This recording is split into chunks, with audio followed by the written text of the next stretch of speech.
Eu quero dizer para você, não se acostume com isso. Que cada culto é único. E isso é um privilégio muito grande, queridos. Não entre no templo, porque a igreja somos nós, com o sentimento de que você merece estar aqui, ou de que eu mereço estar aqui. Ser a igreja e estar no templo é algo que não é mérito, mas é a graça de Deus. E Deus tem nos dado esta oportunidade. E não podemos nos perder na caminhada cristã e achar que eu mereço estar aqui. Nós não merecemos, mas a graça de Deus tem nos alcançado e Ele tem nos chamado à adoração. Isso é maravilhoso, nós somos a igreja do Senhor. E porque somos a igreja, nós estamos nesse ambiente salutar, ambiente de adoração, ambiente de culto, irmãos. Há mais pessoas no mundo que nunca experimentaram um ambiente de culto ao Deus verdadeiro do que aqueles que já experimentaram.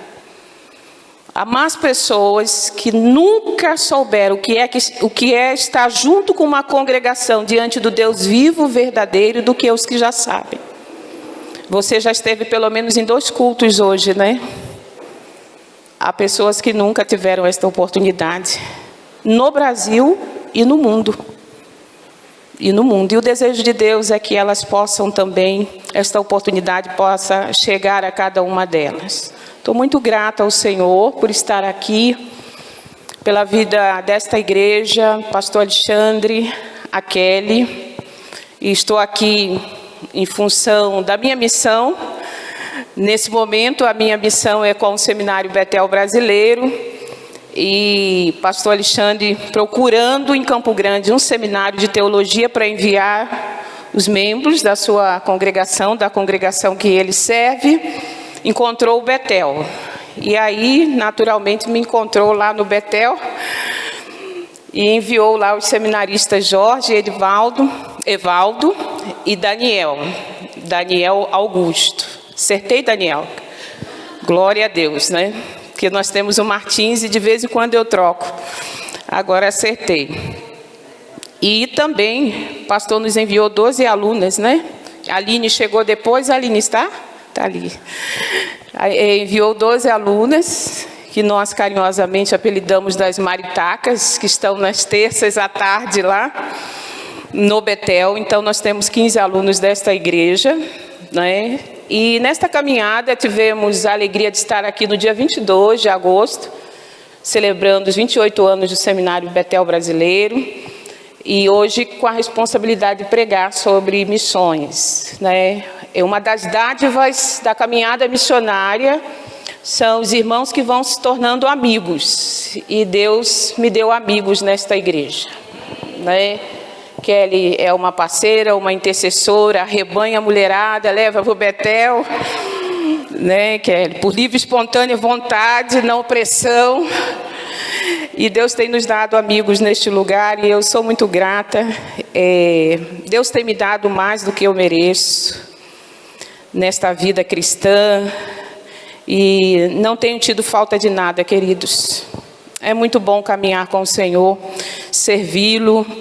Missões não é um peso, missões não é um problema, missões é algo maravilhoso. Eu sou 35 anos missionária em tempo integral, né, se eu contar da minha primeira viagem missionária. Em tempo integral, eu digo para vocês, há 2 coisas melhores na vida. Uma é ter crido em Jesus e a outra é ser missionário. É maravilhoso ser missionário. Porque a tarefa do missionário é ir aos lugares e levar o amor de Deus. É só isso. E isso é magnífico. Porque não há nada melhor do que o homem conhecer o amor de Deus por ele. E é isso que eu tenho feito. Às vezes eu faço isso implantando igreja, às vezes faço isso na pregação, às vezes faço isso no encontro, na conversa, às vezes na sala de aula.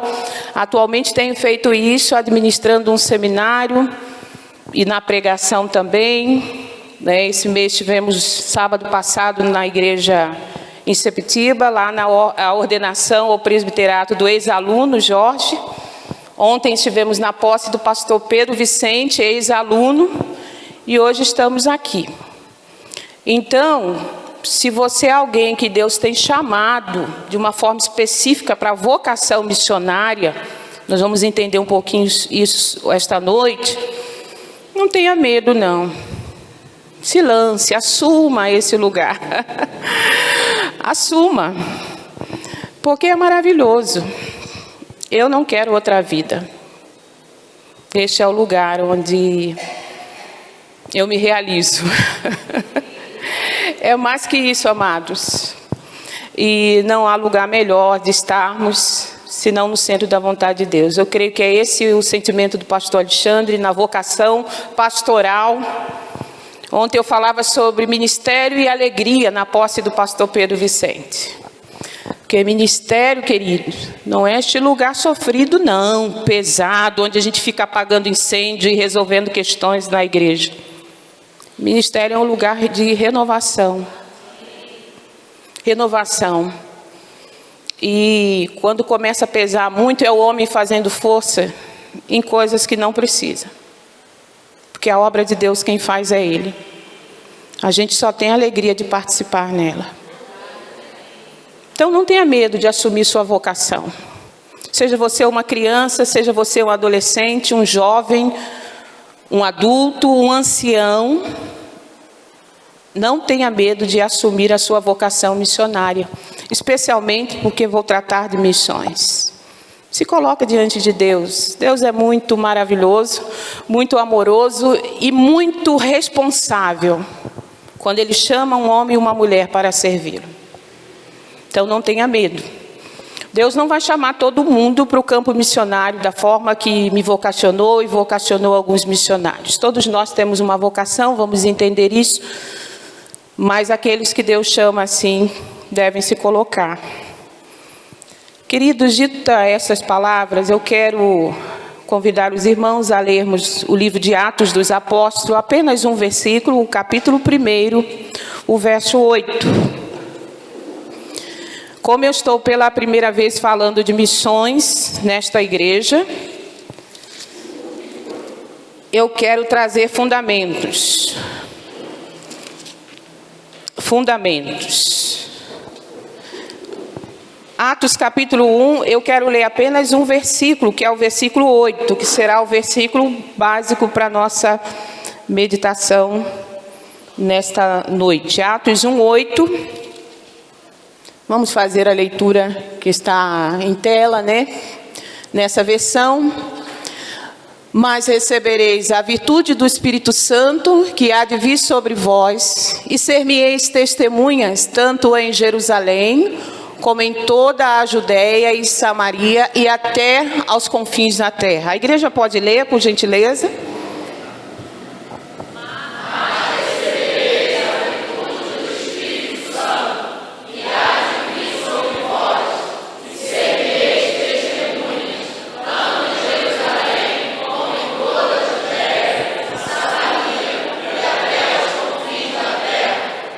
Amém, queridos? Podem assentar-se. Esse texto que nós acabamos de ler são palavras do Senhor Jesus. Jesus está encerrando o seu ministério e Jesus dá uma ordem aos seus discípulos quando lemos o final dos evangelhos, dos evangelistas, na narrativa do evangelho. Jesus dá uma ordem aos seus discípulos: olha, fiquem em Jerusalém, até que do alto vocês sejam revestidos.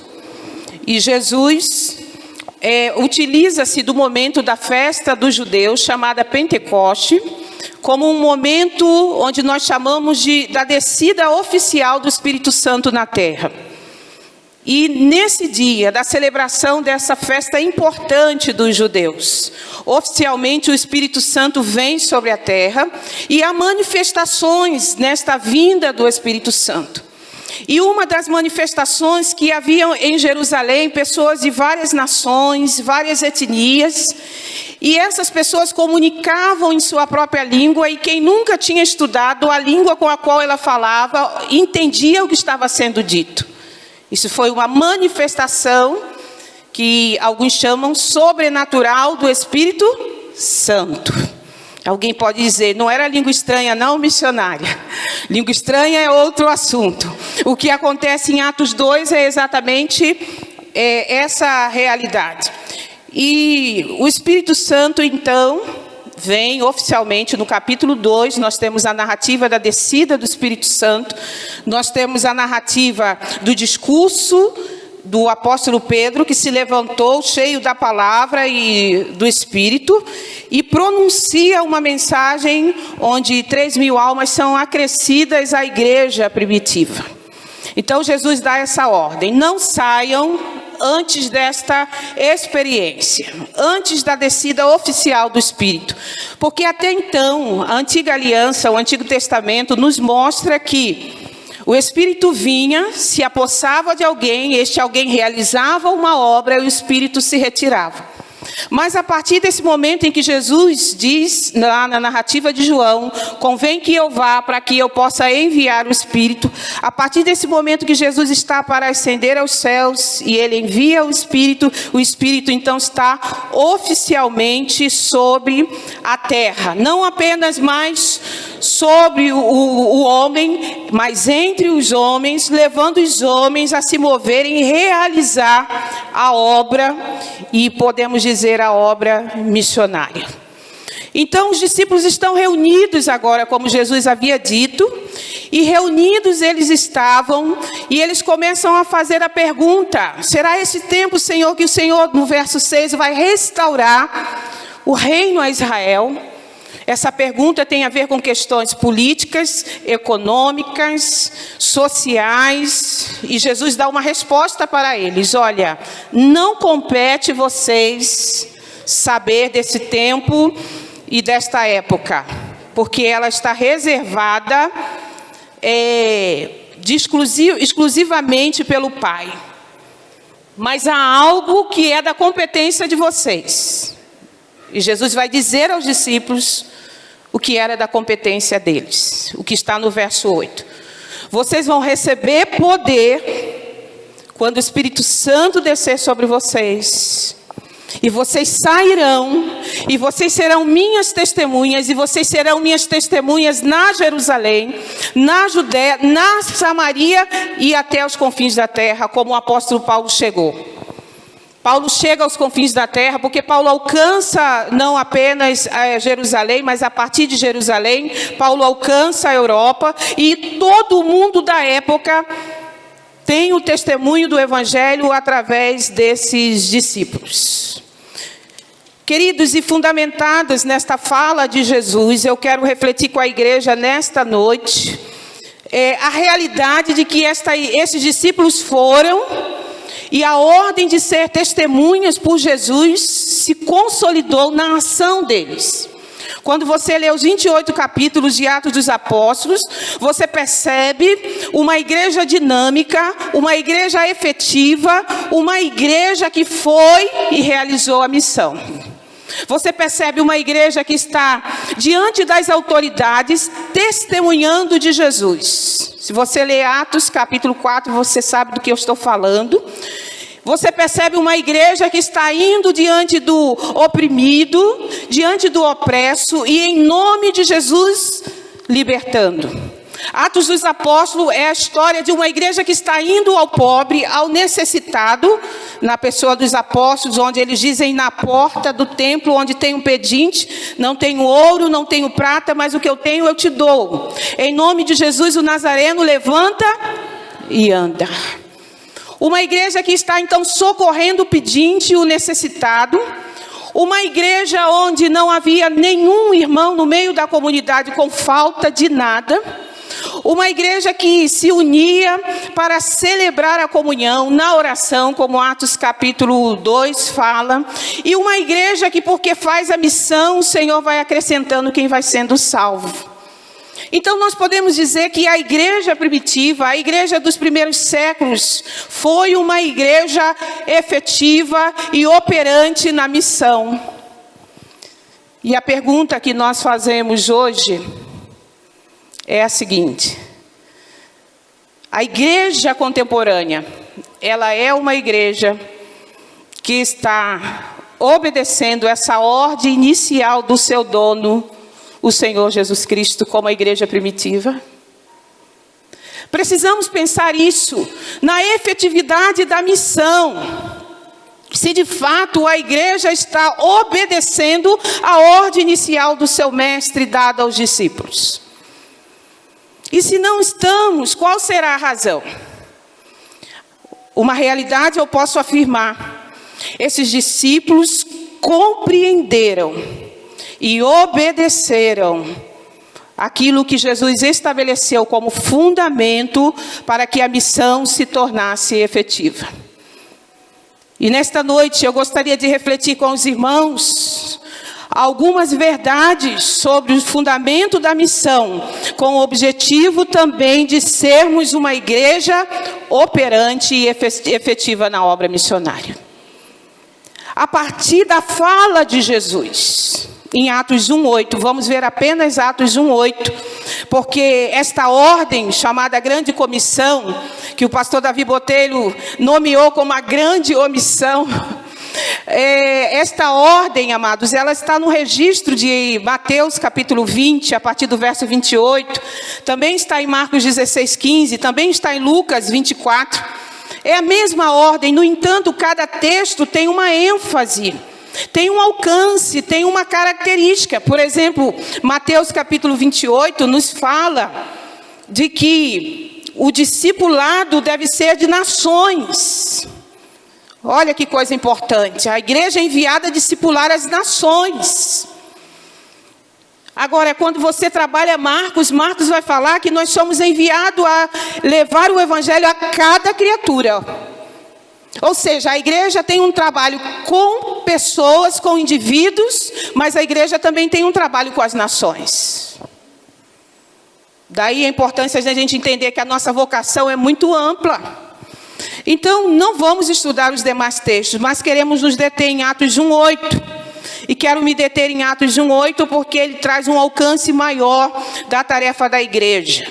Então, queridos, Jesus fundamenta, a missão. E eu gostaria de refletir a partir da fala de Jesus em 5 realidades da qual a igreja precisa compreender para que ela seja uma igreja operante, efetiva na tarefa missionária como a igreja primitiva. E a primeira realidade que eu gostaria de refletir com vocês é exatamente responder à pergunta: o que é missões?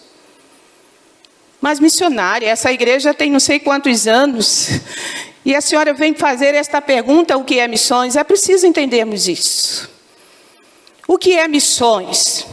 Até porque, queridos, historicamente, a igreja evangélica brasileira definiu missões em alguns aspectos e não na sua totalidade.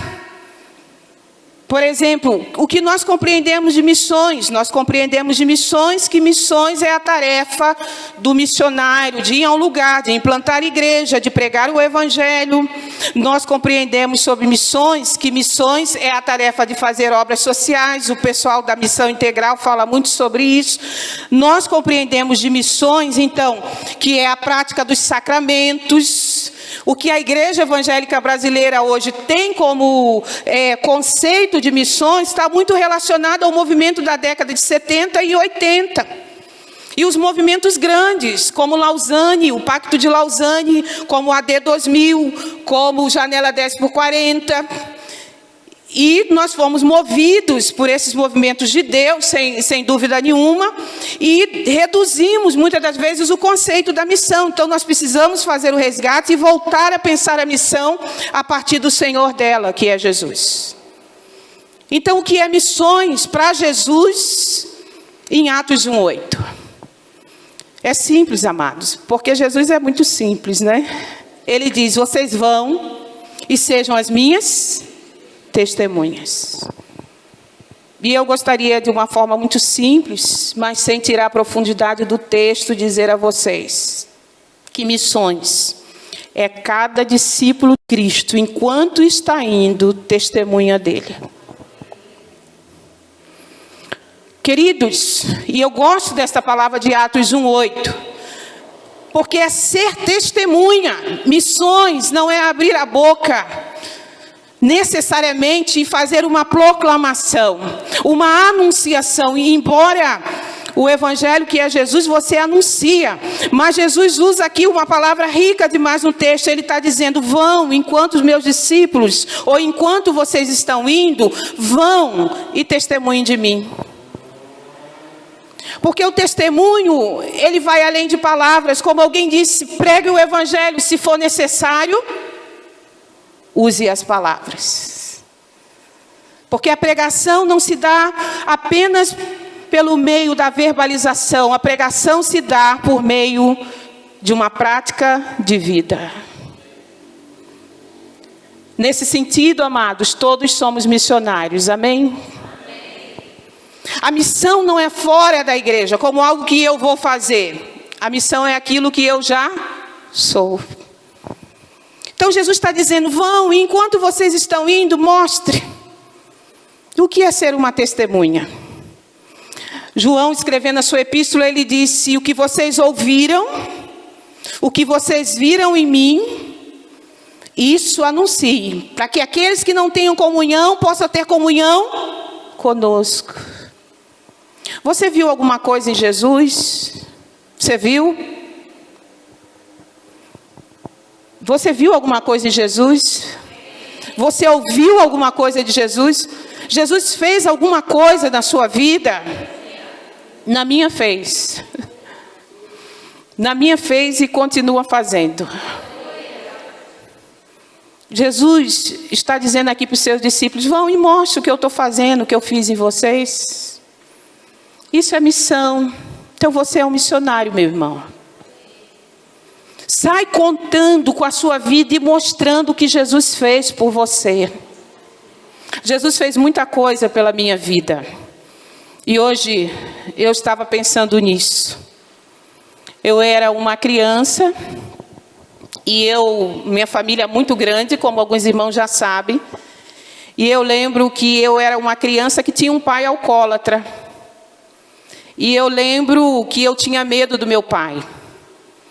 E quando meu pai entrava à porta de casa, eu queria sair por outra. Meu pai era muito rígido. E eu estava pensando sobre isso hoje. E eu lembro, queridos, que quando eu tive a experiência de conversão, uma coisa que aconteceu no meu coração, muito interessante, que eu não tenho dúvida de que isso foi a presença de Jesus em mim, que o Senhor Jesus tirou da minha vida aquele medo que eu tinha do meu pai. Ninguém me explicou nada, até porque eu não falei sobre isso com ninguém, só Jesus e eu sabíamos das nossas lutas. E Ele simplesmente tirou de mim o medo. Tirou o medo. E eu comecei a contar isso para todo mundo. Você tem uma história sua, do que Jesus fez na sua vida para contar para alguém. E eu lembro quando eu fui para o Acre, eu tinha 15 anos de idade, e para viajar tinha que ter autorização dos pais, eu era de menor, e meus pais assinaram, a advogada foi lá comigo no fórum e assinou a autorização. E eu cheguei no Acre, saindo do Rio, na época 5 dias dentro de um ônibus. Éramos 4 missionários, eu era aprendiz de missionário. 4 missionários, né? 3 missionárias e um candidato a pastor, o pastor André hoje. E nós chegamos ali naquele lugar e eu encontrei muitas crianças. E chamava atenção porque eu era nova, 15 anos, e todo mundo queria saber o que faz uma menina de 15 anos sair do Rio de Janeiro, quase morrer numa estrada, e para mim tudo era aventura. E chegar numa rodoviária de Rio Branco, Acre, abrir a boca e começar a pregar e tocar um violão, e aquilo atraía as pessoas naquele momento. E interessante que eu fui reunindo um monte de criança ali, fazendo amizade, um monte de meninos. E eu criei um time de futebol, tinha muitos meninos ali. E eu aprendi a jogar futebol, tenho 7 irmãos homens, toda tarde eles jogavam, eu aprendi também. E ali comecei a fazer um trabalho com aquelas crianças de jogar futebol. E eu comecei a contar para elas a minha história. E ali eu descobri que tinha um monte de crianças com medo de seu pai, que também era alcoólatra. E eu pude dizer para ela, Jesus tira de vocês o medo de um pai alcoólatra. Meu pai se converteu, Deus me deu a graça de termos longas conversas sobre teologia, porque ele também gostava. O Senhor o salvou, morreu crente em Jesus, salvo. O Senhor me deu a oportunidade de conviver com ele, nos curou desse processo. Mas eu pude dizer àquelas crianças, o Senhor Jesus, quando entra na vida de uma criança, Ele pode restaurar os seus medos, sejam eles quais forem. E restaura mesmo, queridos. Então todos nós temos uma história com Jesus. E a missão é quando você, enquanto está indo, você anuncia esse Jesus ao outro. Você se converteu ontem, você tem algo para contar do que Jesus está fazendo em você. Eu sempre digo aos alunos no seminário, não se ensina ninguém a ser crente. Ou Jesus está na vida do indivíduo ou não está. Então vão e falem de Jesus. Isso é missões, amados. Falem no aspecto, demonstre com a vida de vocês que Jesus é aquele que traz paz para o lar. Jesus é aquele que traz comunhão com pais e filhos. Jesus é aquele que restaura o diálogo, o casamento.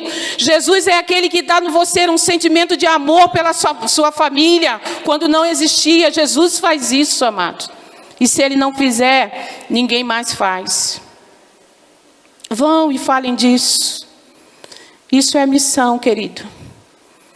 Sabe o problema da igreja hoje? Nós deixamos de fazer a missão.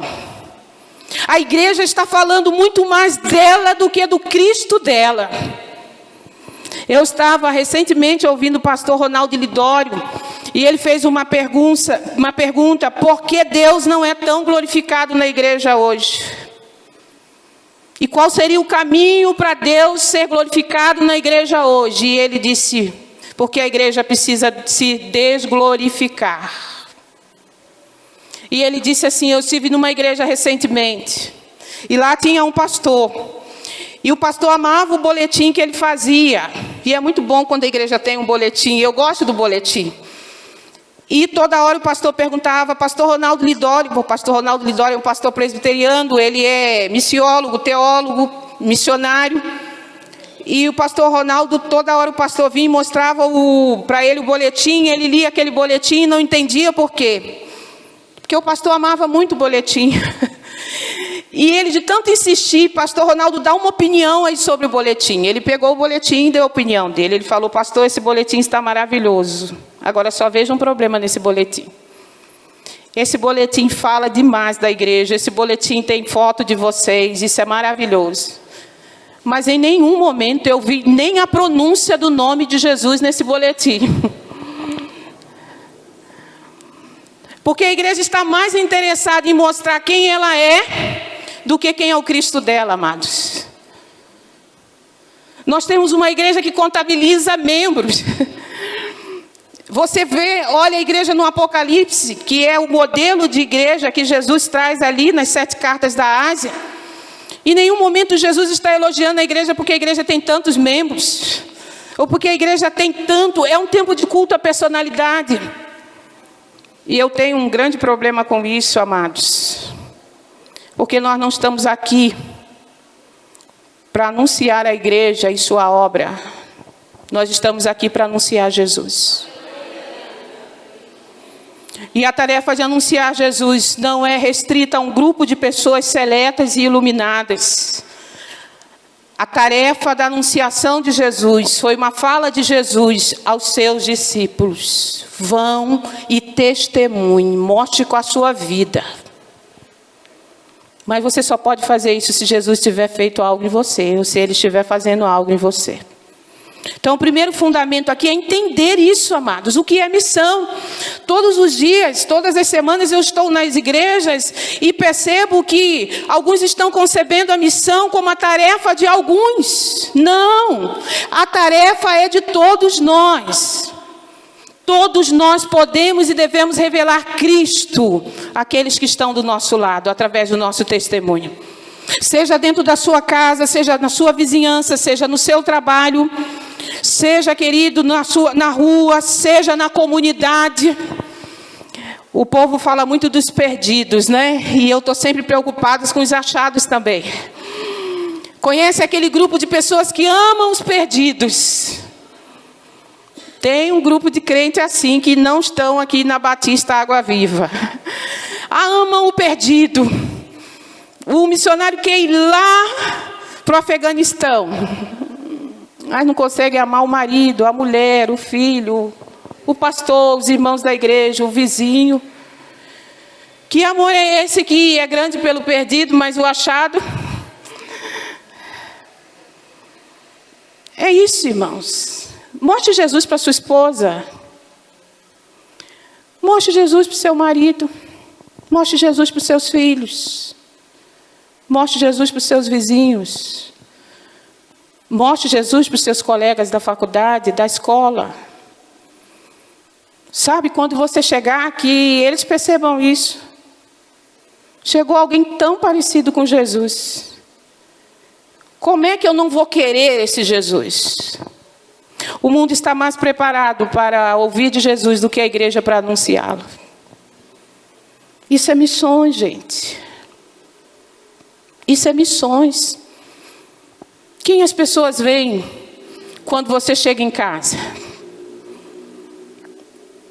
A gente tão parecida com Jesus no ambiente da eclesia, da igreja. Mas chega em casa, chega uma outra pessoa lá. Ninguém sabe quem é. Mostre Jesus. Aí a gente pensa como era Jesus. Jesus é um homem que todo mundo queria estar com ele. Só tinha um grupo de gente que não queria estar com Jesus, que eram os religiosos hipócritas. E nem Jesus fazia questão de estar com eles, só para descer a lenha neles. As pessoas dizem, o mundo não quer Jesus. O mundo não quer Jesus. Uma sociedade, amados, que está buscando significado para a vida. Uma sociedade onde a cada 40 segundos alguém tira a vida. Uma sociedade onde você tem adolescente de 13 anos se cortando. Quem compartilhou essa semana comigo, chega no hospital. Essa semana estávamos orando para um menino de 13 anos que veio a óbito por um AVC. Onde você ouvia adolescente tendo AVC, criança. O que está acontecendo com o mundo? As pessoas não querem Jesus? As pessoas querem Jesus sim. As pessoas não querem muitas das vezes o Jesus que a igreja está representando. Porque esse Jesus causa ojeriza, distanciamento, esse Jesus assusta, esse Jesus não acolhe, esse Jesus não abraça, esse Jesus não cura, esse Jesus não liberta. Isso é missões, gente. É quando a igreja vai e mostra o Cristo dela. O Cristo que venceu a morte. O Cristo vitorioso sobre a morte. O Cristo que não apaga o pavio que está fumegando. Sabe, gente que está sofrendo. E que a igreja chega lá e impõe um pouco mais de sofrimento, com as suas regras, com as suas patologias. Esse Cristo a sociedade não precisa. Mas o Cristo que está falando aos seus discípulos é aquele Cristo, eu venci a morte.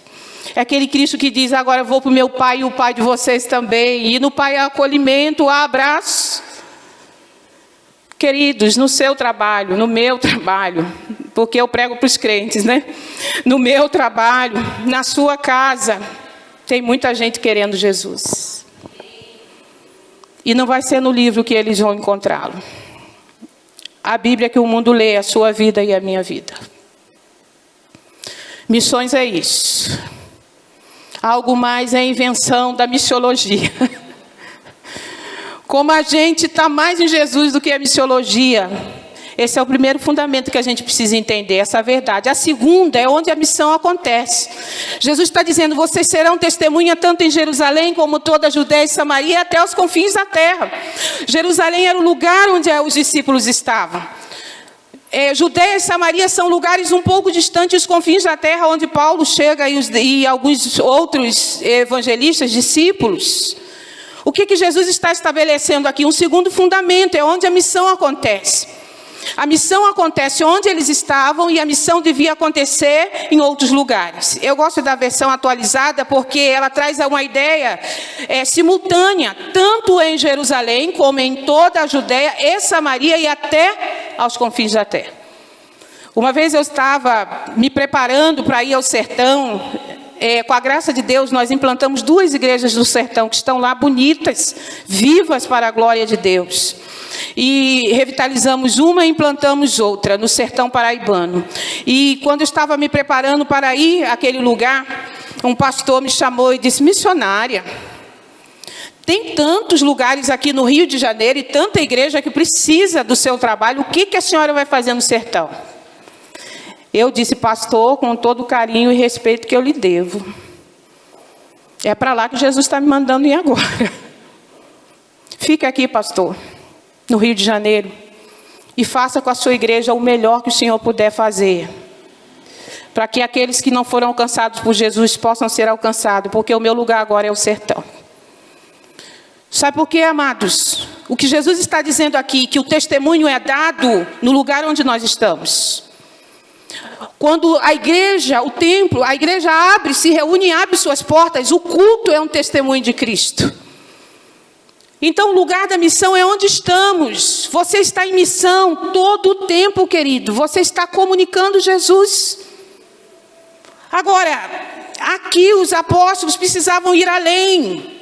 E aqui entra um fator importante. Deus tem gente para ir para lá. E eu sempre digo o seguinte: se você não tem de Deus uma convocação para ir para a Judéia e Samaria, que são as cidades, os estados, as nações, os confins da terra, fique aqui e seja o melhor crente em Jesus que você puder. Mas se você tem plena convicção de que Deus chamou você para ir a lugares específicos e testemunhar de Cristo lá, você deve estar em alguns momentos da sua vida, que pode ser o momento de identificar essa convocação de Deus. Vocação. O que é vocação? É o Senhor ter dito a você: olha, eu lhe quero para isso. Isso aconteceu comigo. Eu tinha 9 anos de idade. Tem um tempinho já, né? 9 anos de idade, amados. E eu estava numa classe de crianças, classe de boas novas. Uma irmã da igreja começou uma classe para ensinar crianças. E eu assisti, era do lado da minha casa. Pulava o muro e ia para lá. Ouvir música, ouvir história e comer bolo. Criança não vai para a igreja porque ela quer ouvir sobre Jesus. Ela tem outros interesses. E não era diferente comigo. E eu comecei a ouvir a palavra de Deus. E eu estava ouvindo uma história de M.K. Maico. Não sei quantos conhecem. M.K. Maico foi uma missionária que foi para o Japão e depois foi para a Índia. Ela fundou um grande orfanato que existe até hoje. E a história dela é uma história missionária comprando crianças para Cristo. E M.K. Maico era uma menina de 3 anos. Ela tinha os olhos azuis, os olhos castanhos. E sua mãe e sua avó, os olhos azuis piscina. E M.K. Maico, com 3 anos, ouviu a respeito do valor da oração e ela sabia que Deus ouvia e respondia a oração. Então, M.K. Maico um dia foi diante do espelho e disse: Deus, 3 anos de idade, eu quero que o Senhor me dê os olhos da cor da minha mãe e da minha avó, azul piscina. E os olhos dela eram castanhos. E ela fez essa oração. Eu estava ouvindo essa história, a tia contando. E ela fez essa oração e ali orando, o M.K. Maico dormiu.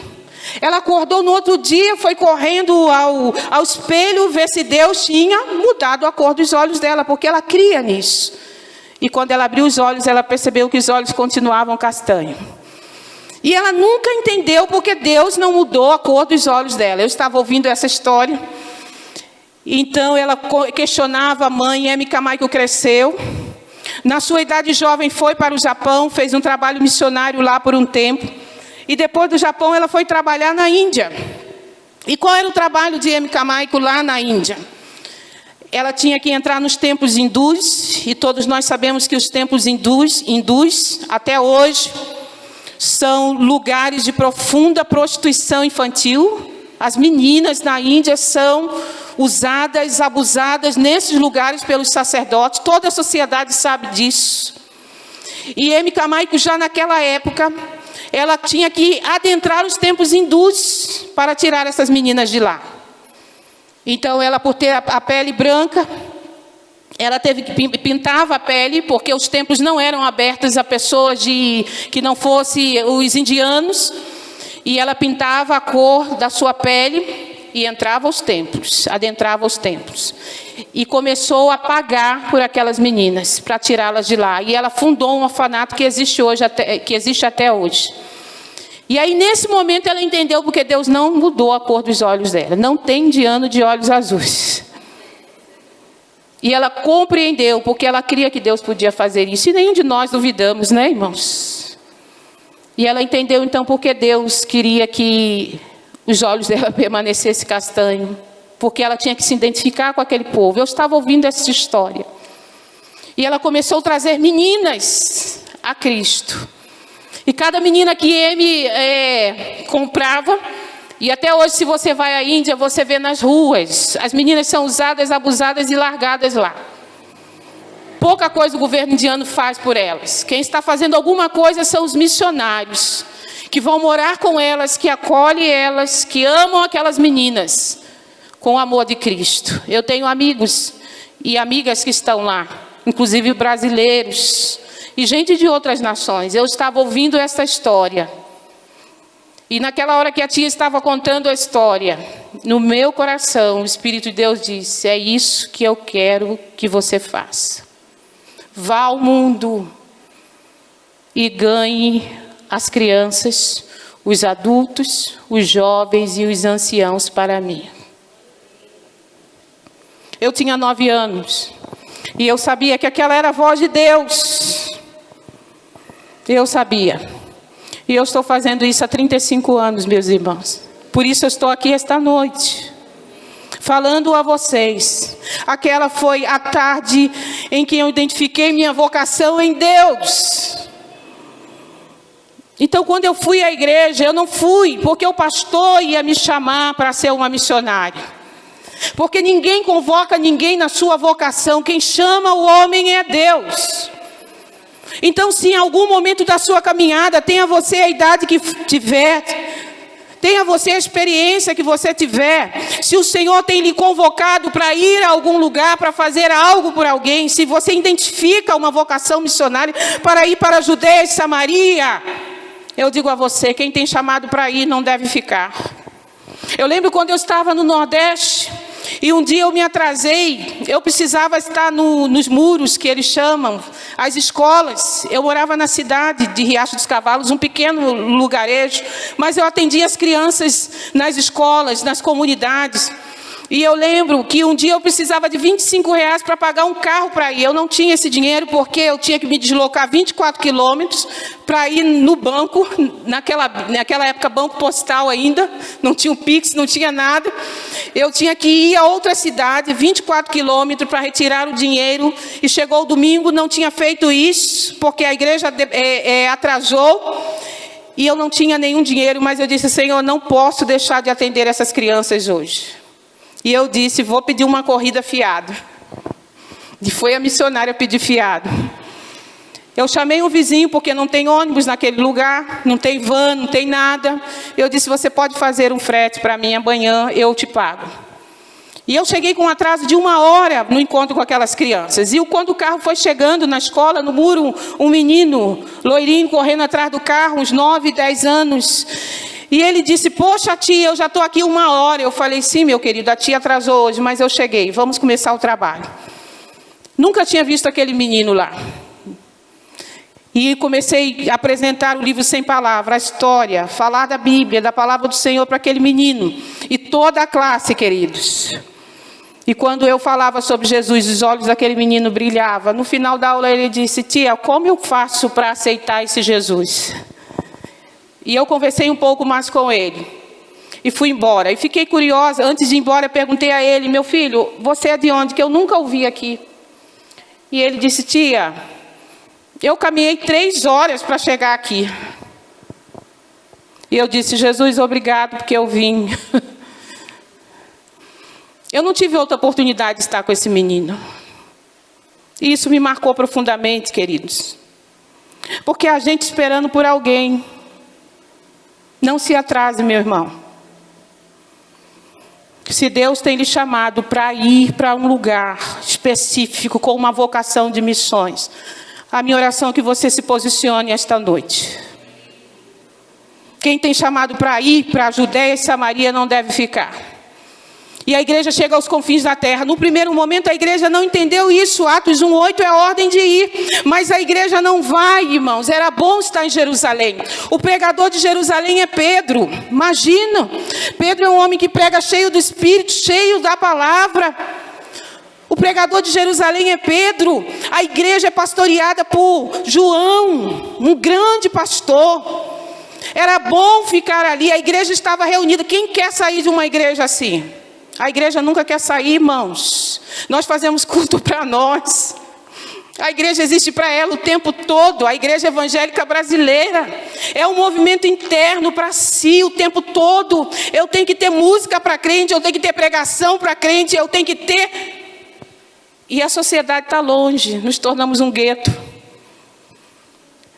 E aí, queridos, ninguém quer sair em Atos. Mas Deus permite uma perseguição, porque Deus sempre terá o movimento dele para que a igreja cumpra a sua missão. A perseguição vem, Deus usa circunstâncias políticas naquele contexto, e a igreja tem que se... Acontece a dispersão. E aí os discípulos vão, os evangelistas vão, os apóstolos vão, e o movimento começa a acontecer.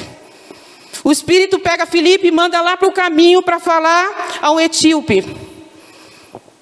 Os apóstolos descem a outros lugares para pastorear igrejas fora do contexto deles. E aí começa o movimento missionário, que nós sabemos que a igreja de Jerusalém não é modelo de igreja missionária, a igreja de Antioquia é. Mas a igreja de Antioquia nasce a partir da igreja de Jerusalém, quando o Espírito disse, separe Paulo e Barnabé para a obra que os tem chamado. E aí, amados, vem a dispersão. Eu tenho orado para Deus fazer algo sobre a igreja evangélica brasileira, e tem muita gente orando. E orar por missões é algo muito sério, porque quando eu digo eu estou orando, é porque eu já disse para Deus, Deus, eu quero ser a tua resposta nesta nação. Não ore por missões. Irmãos, a coisa mais fácil é orar por missões e dar dinheiro. Pare com isso, se você não quer dar o seu coração. Se você não quer ir onde Deus está lhe mandando, se você não quer ser usado da forma que Ele quer lhe usar. É fácil botar a mão no bolso, é fácil abrir a boca e dar palavras. Dê a sua vida, porque Deus não aceita menos que o nosso coração, amados. A Judeia e Samaria precisa de gente. O interior do Rio de Janeiro, as cidades de Minas. Você pasme, existe hoje na região de Sertão 4.000 comunidades sem a presença de um cristão evangélico. Os povos indígenas precisam de missionários. Os ricos dos ricos não ouvem sobre Jesus, e nem os pobres dos pobres. São os grupos menos evangelizados, os ciganos, os surdos, os que têm tentativa de suicídio, que é hoje uma população que a igreja precisa ter um olhar, porque não falamos sobre isso, amados. Essa é a nossa Jerusalém, essa é a nossa Judeia, melhor dizendo, e nossa Samaria, os nossos confins da terra. O que Jesus está dizendo aqui, o lugar de fazer missões é em todos os lugares ao mesmo tempo. Quem tem que ficar aqui, fica e faça o seu melhor, mas quem a igreja tem que enviar para lá, a igreja precisa enviar.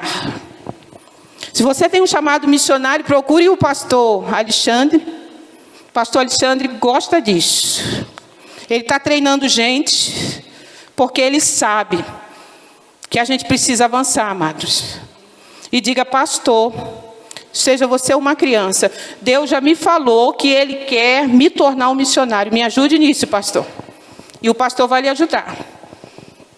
Ele vai lhe ajudar a discernir qual é o seu momento. Se é o momento de treinamento, se é o momento de ser trabalhado na igreja, porque a vida do missionário tem essas etapas, e sua melhor escola é a igreja local. Então, qual é o lugar da missão? É o segundo fundamento, em todos os lugares ao mesmo tempo. Porque Deus tem gente para cá, para lá e para acolá.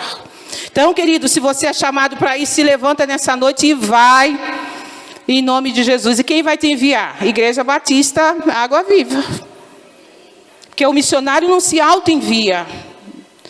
Nós somos enviados. Porque a igreja é maior do que qualquer ministério. Porque a igreja é a reunião de todos os ministérios. Esse é o lugar da missão. Então não se preocupem. Eu digo, eu não vou à igreja pregar sobre missões e não deixar um trabalho lá, querido. Eu sei que talvez seja a primeira e última vez. Está tudo bem, né, pastor? Eu vivencio isso há 35 anos da minha vida. Missionária, vem aqui pregar sobre missões. Vou sim, pastor, com alegria. Mas comece a pregar sobre missões, a vocação missionária. Faça a exposição da teologia bíblica de missões. Quem tem vocação começa a se levantar. E o que a gente vai fazer? Pastor Edson Queiroz, no livro A Igreja Local e Missões, ele fez algo espetacular, que é um modelo, viu?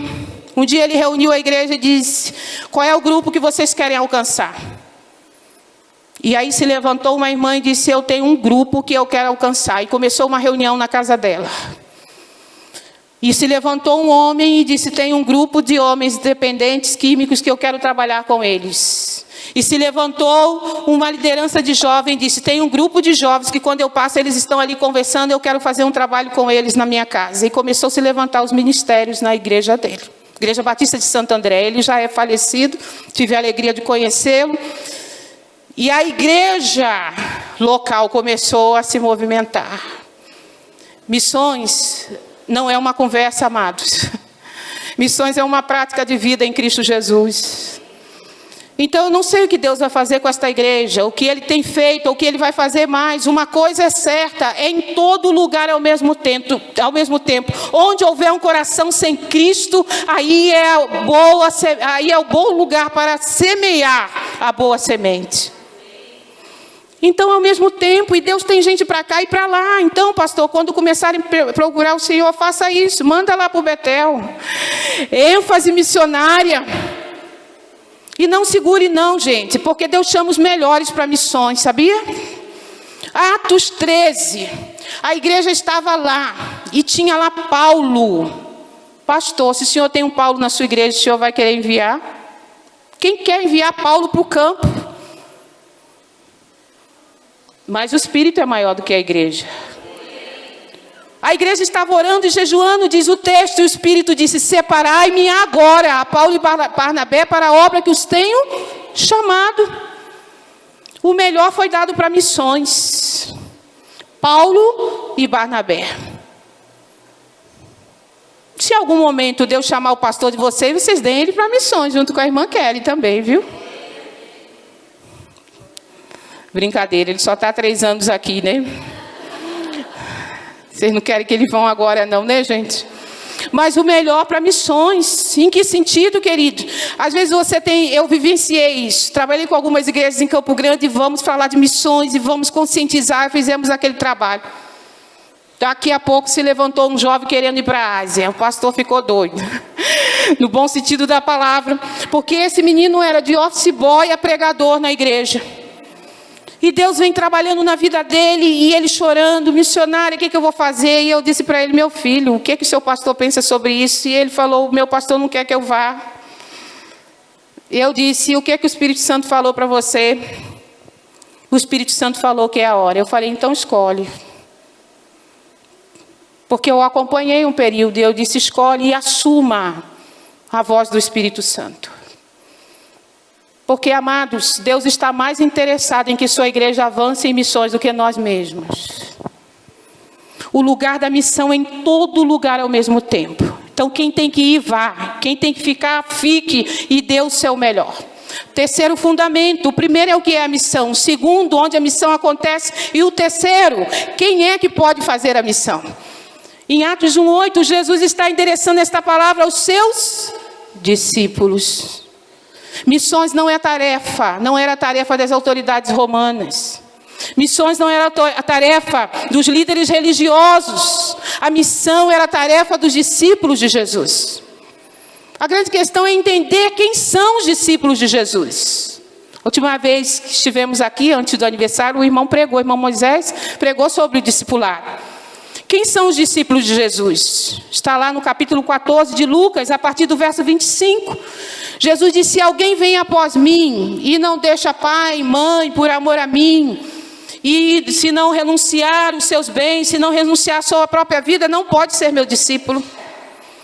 Queridos, a tarefa da missão é dos discípulos de Jesus, não é do membro da igreja. Prestem atenção nisso. E você sabe o que é ser discípulo de Jesus? Tinha uma multidão indo atrás do mestre. Ele olha e diz: se alguém quer vir após mim.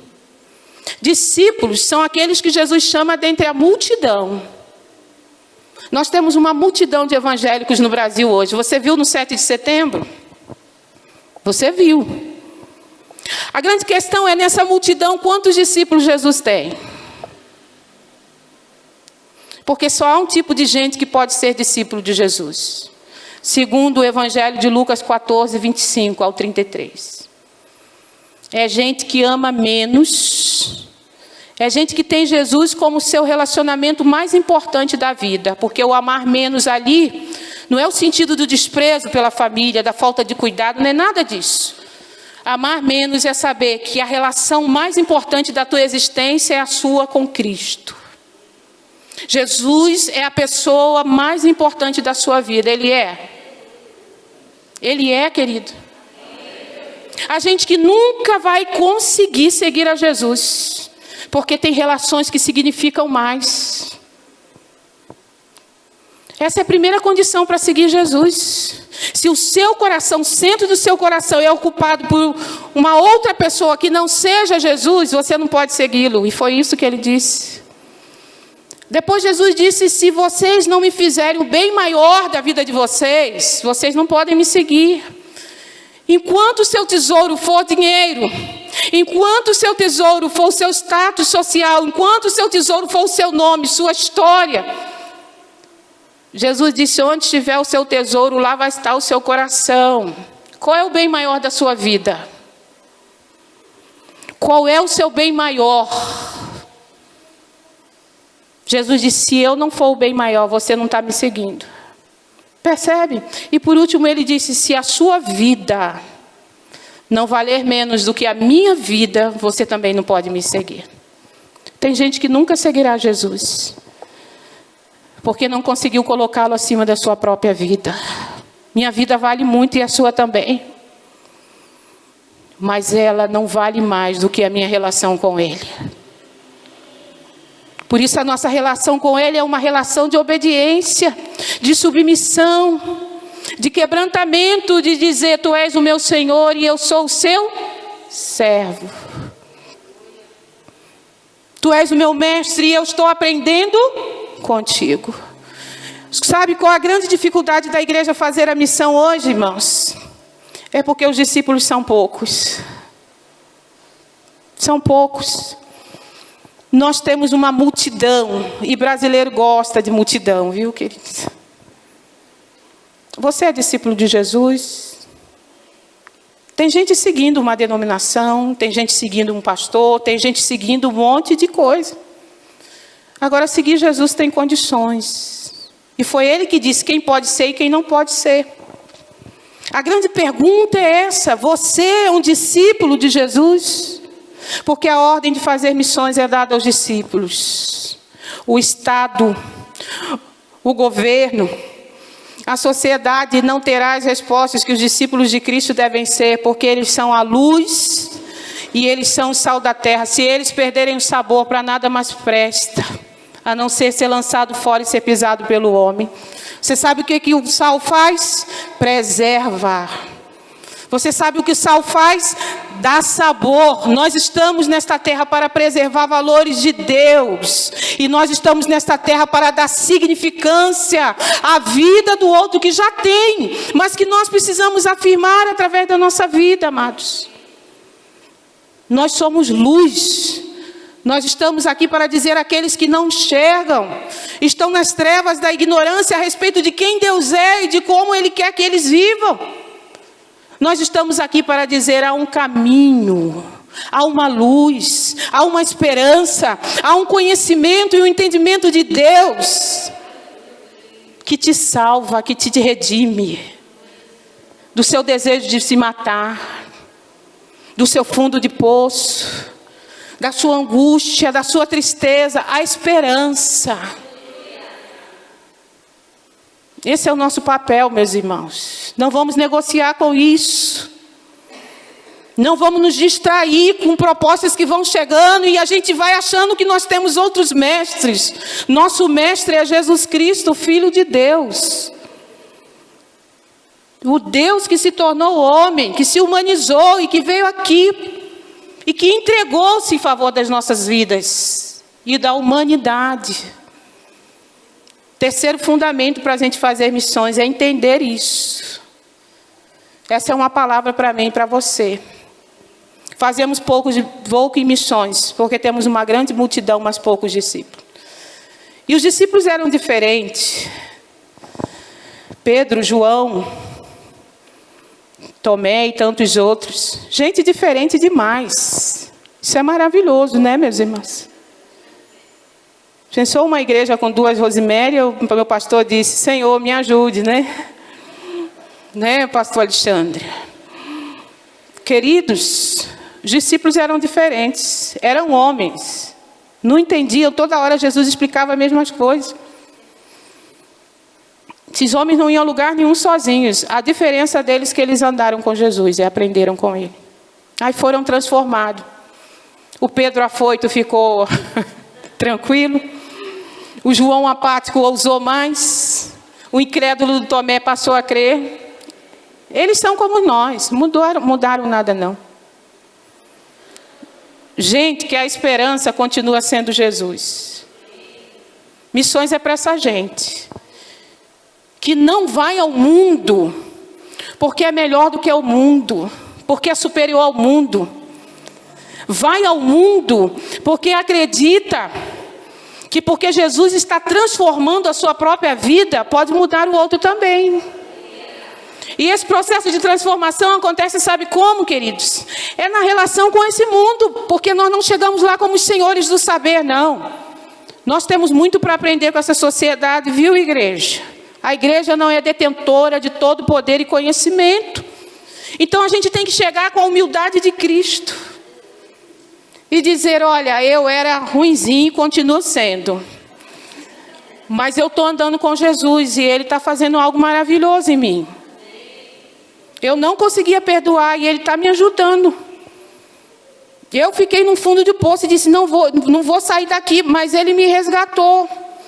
Há uma comunhão com Ele tão maravilhosa que Ele está fazendo em mim. Deixa Ele fazer em você também.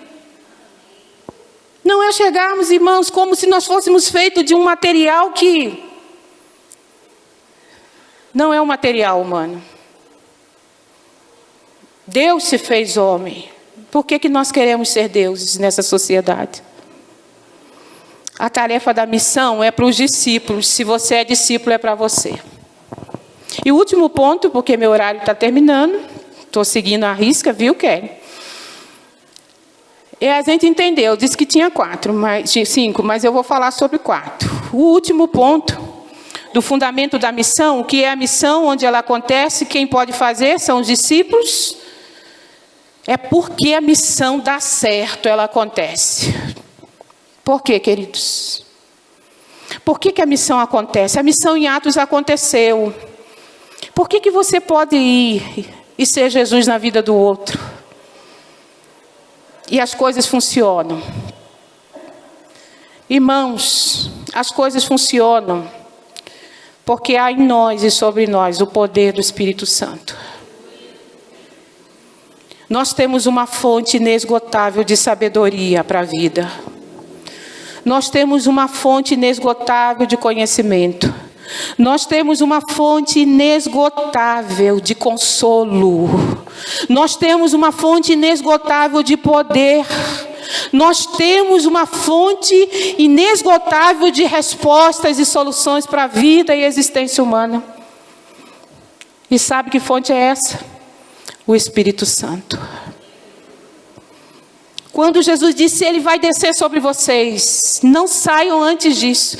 Nós não estamos mais esperando uma experiência com o Espírito Santo. Todo crente é habitado por Ele.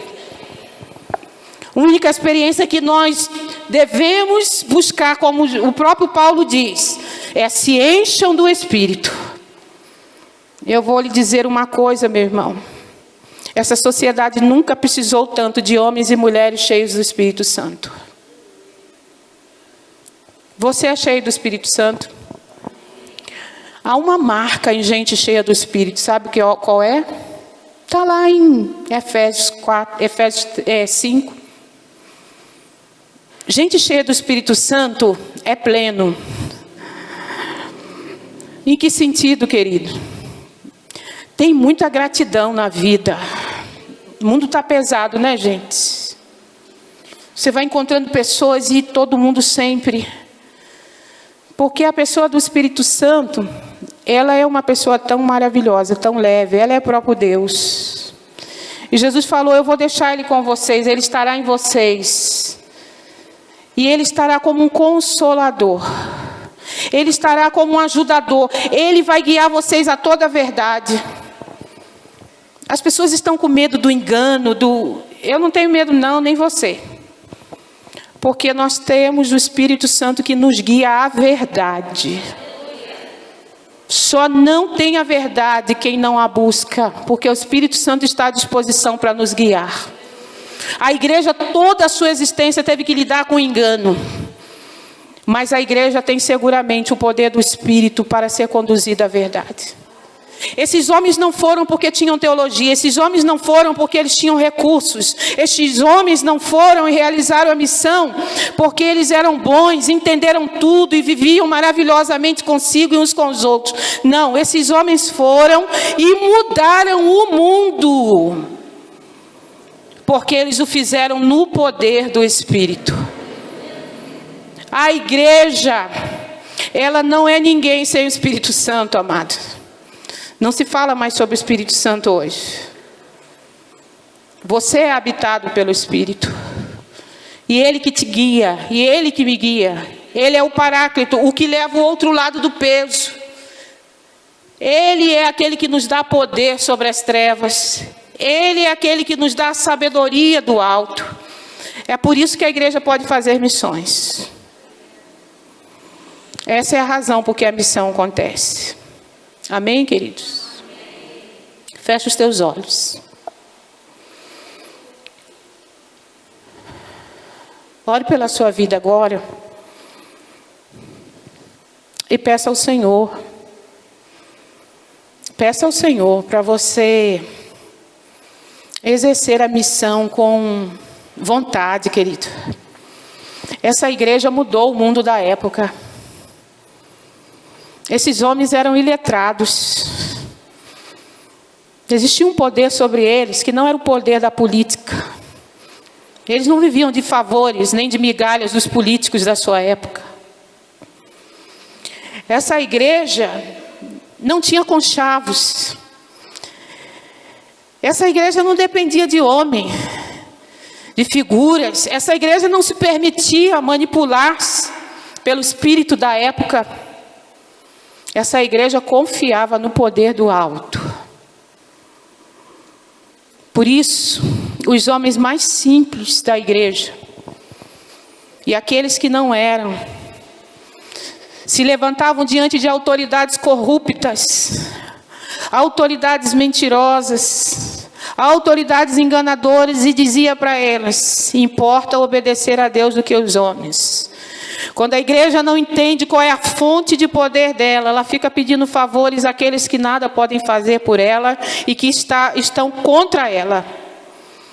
Queridos, esta sociedade precisa de homens que façam a missão no poder do Espírito Santo, que revelem Jesus no dia a dia, através das suas vidas, no poder do Espírito Santo. Ore por você e diga: Senhor, não sei se aqui ou acolá, mas eu quero ser como meus irmãos da igreja primitiva. Eu quero chegar nos ambientes e as pessoas perceberem que a presença de Jesus está ali, porque a sabedoria dele vem junto, porque o poder dele vem junto. Eu quero adentrar meu lar e as pessoas perceberem que Jesus está presente, porque a minha vida é a expressão dele. E eu dependo do teu Espírito. Ore por você, meu irmão. Não se venda. Você não precisa de poder menor. Ore por você, Pai. Nós estamos refletindo a missão. Nós não estamos refletindo a missão a partir de outra fala que não seja do Senhor Jesus Cristo, o nosso mestre por excelência. Minha oração nesta noite é que cada um de nós saiamos daqui com a disposição de testemunhar de Jesus. E em todos os lugares que o Senhor nos enviar e onde o Senhor nos enviar. Com a consciência de que somos discípulos teus e que faremos isso no poder do teu Espírito. Eis-nos aqui. Abençoa, Senhor, esta comunidade de irmãos amados da Igreja Batista Água Viva. Para que cada crente nesse lugar seja um missionário. No seu ambiente de vida. Abençoa os que têm vocação para sair. E no teu tempo prepara-os, ó Deus. Alguns com a vocação missionária, alguns com outras vocações, para serem médicos, professores. Senhor, para serem fisioterapeutas, para serem advogados, para serem donas de casa, para serem o que o Senhor chamar para ser ou o que já são. Mas serem, ó Deus, em suas áreas de atuação, gente que revela Jesus. Usa esta igreja mais e mais na missão, Senhor, para a glória do teu nome. Tira de nós essa autoconfiança de que a gente faz a missão. E nos faz lembrar que o poder é teu. É o Senhor que nos fortalece quando estamos fracos. É o Senhor que nos dá direção quando estamos confusos. Quando não sabemos para onde ir, quando não sabemos como lidar com pessoas e com circunstâncias, nós não confiamos em nós, confiamos no Espírito. Porque o teu Espírito continua falando à igreja. Dá-nos esse coração confiante em ti, Senhor, para que a missão continue acontecendo, segundo a tua vontade. Oramos por isso, com gratidão e louvor, em nome de Jesus. Amém. Amém, meus irmãos.